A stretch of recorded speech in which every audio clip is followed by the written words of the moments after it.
Banks are in the business of borrowing and lending. Is it that simple? Let's understand.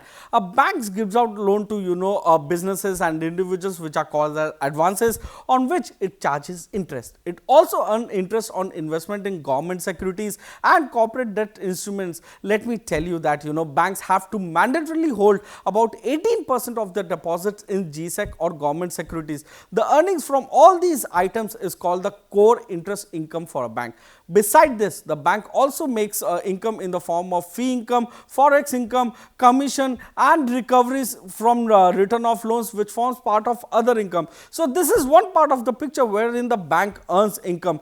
At the other end, bank also needs to get the funds in order to lend. So banks get in money in the form of deposits, current account, saving account, fixed deposits, on which it pays varying amount of interest known as cost of deposits.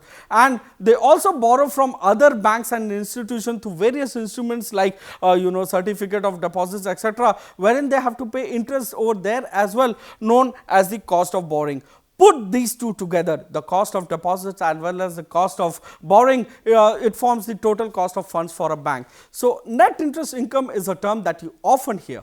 What is net interest income? It is nothing but the difference between the core interest income of a bank and the total interest expenses. From the net interest income, if you add the other income and deduct the operating expenses like employee expenses and the other overheads of running a bank, its branches, etc., we arrive at nothing but pre-provisioning profit.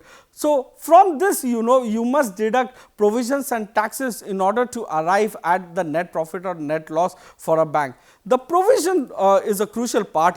Provisions for NPAs include provisions for non-performing assets or loans that are overdue for 90 days or more, which are nothing but slippages, aging of NPAs and any other stress assets on which a bank intends to create provision buffer, like right now they did in the last 2 quarters for loans under moratorium.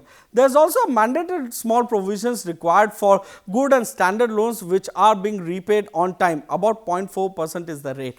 There is yet another provision that banks need to make, and that is to account for the change in market prices of the bonds and securities that they hold in their investment portfolio. So if the market prices fall below the cost, a provision over there is required to be made, known as mark to market losses, and an increase in prices can translate into a provision write back. Hence, a bank that makes healthy margins, anything above 3% is good, keeps a tight control on its operating expenses. So, a cost to income ratio of 40-45% is good, loses less on default loans. A credit cost of anything below 2% in current environment will be more profitable.